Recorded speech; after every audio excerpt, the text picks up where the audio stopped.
Baik, apakah share screen saya sudah terlihat? Sudah, Hen.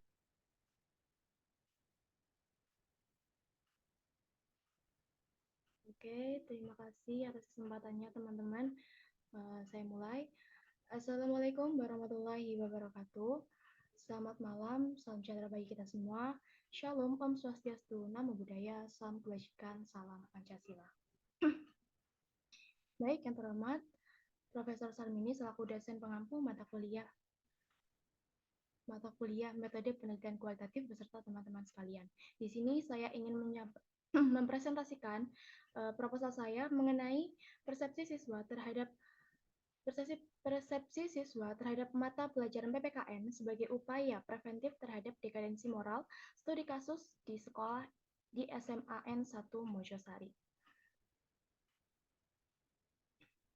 Baik, yang pertama ialah bab 1 pendahuluan. Nah,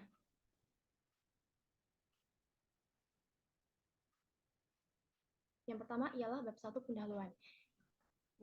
Poin pertama, pendidikan sebagai upaya penanaman moral. Nah, di sini pendidikan sebagai upaya penanaman moral. Seperti yang kita ketahui bahwa moral itu merupakan suatu hal yang penting yang harus ditanamkan kepada anak sejak dini. Oleh karena itu, salah satu upaya yang dapat dilakukan ialah melalui dunia pendidikan. Nah, kemudian pendidikan moral salah satunya melalui PPKN. Nah, seperti yang kita ketahui, terdapat beberapa mata pelajaran yang mengajarkan mengenai nilai-nilai pendidikan, nilai, dan juga moral. Nah, salah satunya yaitu mata pelajaran PPKN. Kemudian masih adanya dekadensi moral, terutama di kalangan remaja. Nah, namun sayangnya meskipun telah dilakukan pembelajaran seperti PPKN, tapi output yang dihasilkan itu tidak selalu menghasilkan output yang baik. Memang ada anak yang memiliki moral baik, akan tetapi juga terdapat beberapa kasus mengenai dekadensi moral, terutama di kalangan remaja. Nah, yang kemudian pandangan siswa mengenai mata pelajaran PPKN. Nah, di sini penting untuk mengetahui bagaimana sih pendapat siswa mengenai pembelajaran telah dilakukan, apa yang menyebabkan pembelajaran PPKN itu tidak menghasilkan tidak terlaksana secara maksimal, khususnya di SMAN 1 Mojosari. Mengingat telah terjadi beberapa kasus dekadensi moral di SMAN 1 Mojosari seperti sifat murid-muridnya yang masih ada beberapa yang masih menyontek, kemudian berkata kasar, hingga tahun 2019 terdapat salah satu kasus yang cukup booming pada waktu itu mengenai siswa SMA 1 Mojosari yang minum minuman keras, kemudian viral di sosial media. Kemudian dari pandangan siswa tersebut diharapkan dapat mengetahui bagaimana sih faktor-faktor yang menyebabkan pembelajaran PPKN tersebut tidak berjalan secara maksimal kepada siswa. Nah, kemudian dari pandangan tersebut dapat diketahui sudut pandang baru dalam meningkatkan pendidikan moral pada siswa. Jadi dari hasil pandangan siswa ini diharapkan tenaga pendidik seperti guru itu dapat mencari solusi mengenai permasalahan dekadensi moral tersebut. Nah, pada bab 1 pendahuluan ini, rumusan masalah yang saya ambil yang pertama ialah bagaimana persepsi siswa SMA 1 Mojosari terhadap pembelajaran PPKN sebagai suatu upaya preventif terhadap dekadensi moral pada siswa. Yang kedua, mengapa pembelajaran PPKN di SMA 1 Mojosari tidak dapat mendidik moral siswa secara maksimal. Nah, kemudian mengenai tujuan penelitian sendiri, tujuan umumnya yaitu mendeskripsikan persepsi atau tanggapan siswa SMAN 1 Mojosari mengenai pembelajaran PPKN sebagai salah satu upaya preventif terhadap dekadensi moral pada siswa. Nah, yang kedua, tujuan khususnya ialah mendeskripsikan faktor yang menyebabkan pembelajaran PPKN tidak dapat mendidik moral siswa di SMAN 1 Mojosari secara maksimal. Nah, kemudian mengenai manfaat penelitian sendiri, manfaat teoritis yang pertama ialah memperkaya kajian mengenai upaya preventif terhadap dekadensi moral pada siswa. Kemudian yang kedua, memperkaya referensi bagi penelitian selanjutnya yang berkaitan dengan mata pelajaran PPKN sebagai salah satu upaya preventif terhadap dekadensi moral. Nah, kemudian untuk manfaat praktis sendiri, hasil dari penelitian ini diharapkan dapat memberikan informasi bagi para pembaca, khususnya tenaga pendidik, mengenai mata pelajaran PPKN yang digunakan sebagai salah satu upaya preventif terhadap dekadensi moral demi meningkatkan nilai moral pada peserta didik. Nah, kemudian tinjauan pustaka. Di sini pada bagian kerangka teori, yang pertama dijelaskan mengenai definisi dan juga bentuk-bentuk dekadensi moral, di mana merupakan suatu keadaan di mana moral yang ada pada diri seorang individu maupun kelompok itu mengalami kemerosotan, seperti ada tindakan anarkis, pencurian, penggunaan narkoba, berkata kasar, dan lain sebagainya. Nah, kemudian yang kedua ialah faktor yang mempengaruhi timbulnya dekadensi moral. Di sini akan dijelaskan faktor secara umum yang mempengaruhi timbulnya dekadensi moral, di mana nantinya terdapat dua, yaitu faktor internal dan juga eksternal. Seperti faktor internal itu stres terhadap keadaan fisik, kurangnya pemahaman agama, budaya, hedonisme. Dan untuk faktor eksternal sendiri, itu kurangnya perhatian keluarga, pergaulan teman yang kurang baik, penyalahgunaan dalam memanfaatkan teknologi. Nah, perlu kita garis bawahi bahwa faktor ini merupakan faktor secara umum. Kemudian yang ketiga ialah penanaman moral dalam mata pelajaran PPKN, di mana dalam mata pelajaran PPKN akan dijelaskan bagaimana cara memahami hak dan juga kewajiban warga negara, membentuk karakter lebih baik dan bertanggung jawab, menumbuhkan sikap nasionalisme, dan apabila ketiga fungsi tersebut terpenuhi, maka tentunya dapat dikatakan seseorang tersebut dapat memiliki moral yang baik. Nah, kemudian tinjauan pustaka mengenai kerangka berpikir. Yang pertama, pendidikan moral melalui PPKN. Seperti yang telah saya sebutkan tadi bahwa dalam dunia pendidikan terdapat beberapa mata pelajaran yang digunakan untuk meningkatkan moral peserta didik, salah satunya melalui pendidikan PPKN. Nah, melalui kegiatan pembelajaran PPKN ini nantinya akan menghasilkan dua output, yaitu moral baik dan juga dekadensi moral. Nah, ternyata dua output ini, kalau saya lihat, sesuai dengan teori perkembangan moral Kohlberg, di mana teori perkembangan moral Kohlberg menunjukkan bahwa tingkat perkembangan moral seseorang itu terbagi menjadi 3 tingkatan, di mana setiap tingkatan terdapat 2 tahapan. Nah, kemudian dari dekadensi moral ini, output dekadensi moral ini akan kita tanyakan pendapat siswa, mengapa hal tersebut bisa terjadi, mengapa pendidikan PPKN ini tidak bisa tidak bisa memberikan hasil yang maksimal kepada peserta didik. Nah, dari pendapat siswa ini tentunya akan diketahui apa sih yang menjadi penyebab pendidikan tersebut tidak memberikan hasil yang maksimal. Kemudian nanti akan muncul solusi yang dapat digunakan untuk mengatasi permasalahan dekadensi moral tersebut. Kemudian bab 3 mengenai metode penelitian. Nah, desain penelitian. Metode penelitian yang saya gunakan ialah metode penelitian kualitatif dengan desain penelitian studi kasus, di mana penelitian ini fokus dari penelitian ini berasal dari beberapa permasalahan dekadensi moral yang terjadi di SMAN 1 Mojosari. Kemudian lokasi penelitian yaitu SMAN 1 Mojosari, yang tepatnya di Desa Seduri, Kecamatan Mojosari, Kabupaten Mojokerto. Kemudian subjek penelitian, di sini subjek yang kami ambil ialah siswa SMAN 1 Mojosari. Karena yang kami teliti, yang saya teliti ialah bagaimana sih pendapat siswa mengenai pembelajaran PPKN yang dilaksanakan di SMAN 1 Mojosari. Mengapa pembelajaran PPKN tersebut tidak berjalan secara maksimal, seperti itu. Nah, kemudian mengenai fokus penelitian, fokus penelitian dari penelitian ini ialah pandangan siswa SMAN 1 Mojosari mengenai pelajaran PPKN yang berisi pendidikan moral, namun tetap terjadi kasus dekadensi moral pada siswa, khususnya di SMAN 1 Mojosari. Kemudian teknik dan alat pengumpulan data. Teknik dan alat pengumpulan data yang saya gunakan ialah wawancara dan observasi dengan alat pengumpulan data, yaitu pedoman wawancara dan pedoman observasi. Kemudian teknik analisis data yang saya gunakan ialah menurut Mujia Raharjo, yang pertama pengumpulan data, penyempurnaan data, pengolahan data, analisis data, proses analisis data, simpulan hasil penelitian. Nah, berikut merupakan daftar pustaka yang saya gunakan dalam penelitian saya. Sekian presentasi dari saya, mungkin saya serahkan kepada reviewer pertama, mungkin Mbak Devianti Khairunisak bisa menyampaikan review mengenai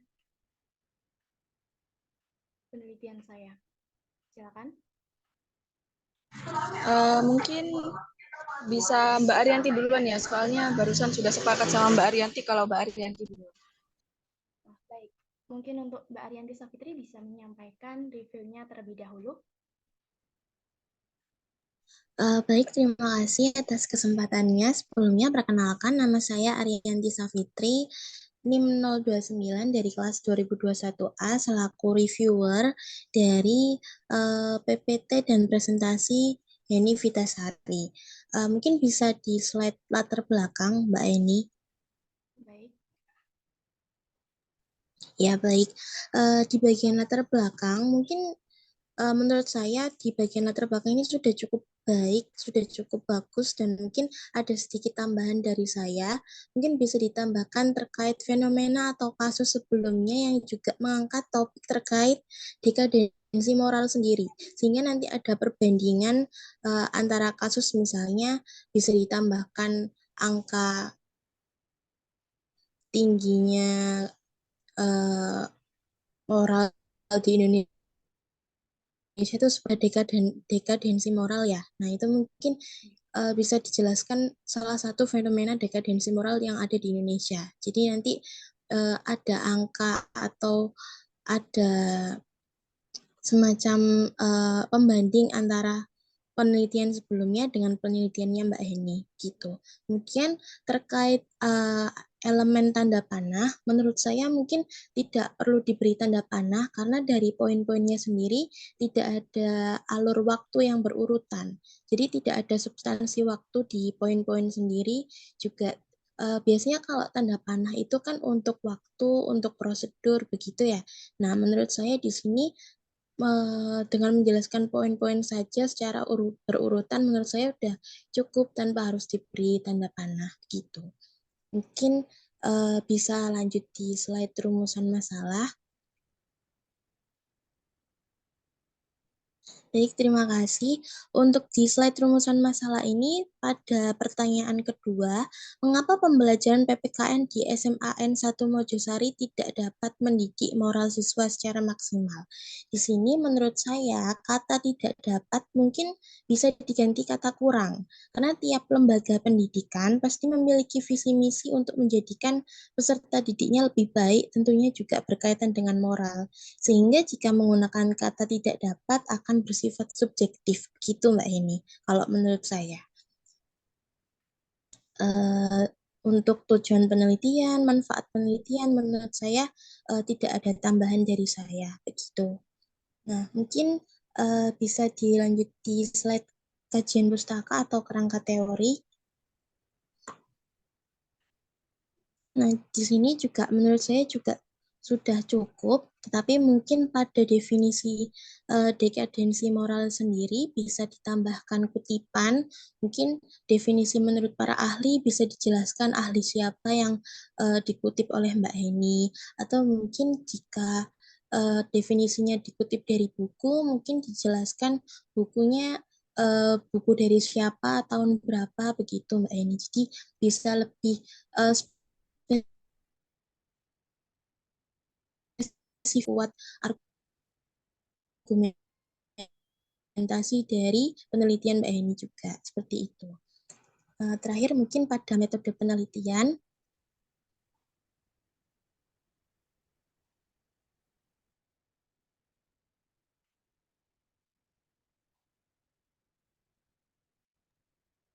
ya tadi di kerangka teori atau kerangka berpikir tadi juga sudah cukup menurut saya, penjelasan secara eksplisit juga sudah sangat jelas, jadi tidak ada tambahan dari saya. Jadi langsung ke metode penelitian. Di teknik analisis data ada menurut Mujia Raharjo. Nah, di sini untuk metode penelitian itu kan kita mengambil satu tokoh untuk keseluruhan metode yang digunakan. Begitu. Jadi, misalnya kita mengambil Mujia Raharjo berarti desain penelitiannya, fokusnya, kemudian teknik dan alat pengumpulan datanya juga menurut Mujia Raharjo begitu. Jadi sekedar menambahkan aja begitu Mbak Heni. Mungkin bisa jadi bahan pertimbangan. Baik, menurut saya itu saja yang bisa saya tambahkan, yang bisa saya berikan saran kepada Mbak Heni. Mohon maaf jika ada salah kata yang kurang berkenan. Semoga review dari saya bisa bermanfaat dan juga jadi koreksi yang baik dan benar buat Mbak Heni. Mohon maaf, terima kasih. Wassalamualaikum warahmatullahi wabarakatuh. Saya kembalikan ke Mbak Eni. Waalaikumsalam warahmatullahi wabarakatuh. Terima kasih Mbak Arianti atas masukan dan juga reviewnya. Untuk review yang kedua, saya serahkan kepada Mbak Devianti Hoirunisa. Silakan. Baik, terima kasih kepada Heni selaku presentator untuk keseluruhan presentasi dari proposal miliknya Mbak Heni sudah bagus menurut saya, terutama di bagian ada keterkaitan teorinya sama yang teorinya Kohlberg tadi. Tapi di sini saya ada sedikit catatan di mana catatan itu nggak berpatokan sama PPT aja. Jadi saya cocokkan dengan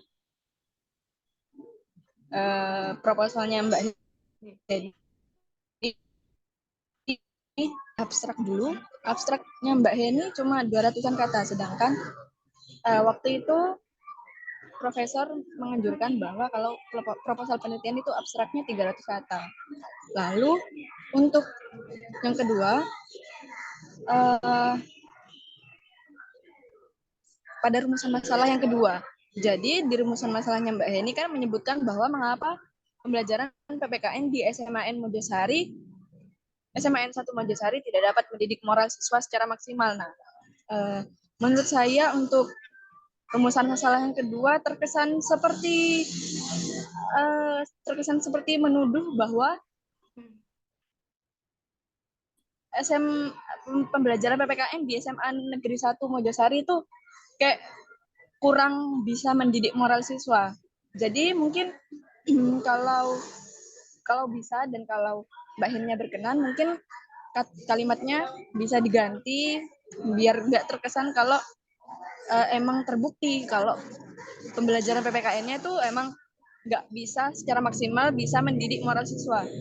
Terus di tujuan khususnya itu mungkin bisa lebih diperinci lagi menjadi beberapa poin, mengingat tujuan khusus kan berarti lebih mengkhususkan lagi terkait tujuan dari penelitian yang bakal Mbak Heni lakuin. Terus untuk kajian pustaka itu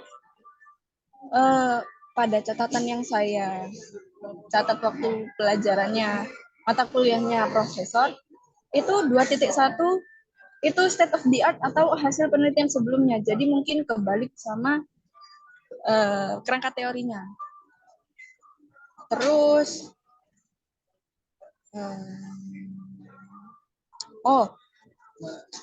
lalu untuk pada bagian desain penelitian di proposalnya Mbak Heni itu tidak menyebutkan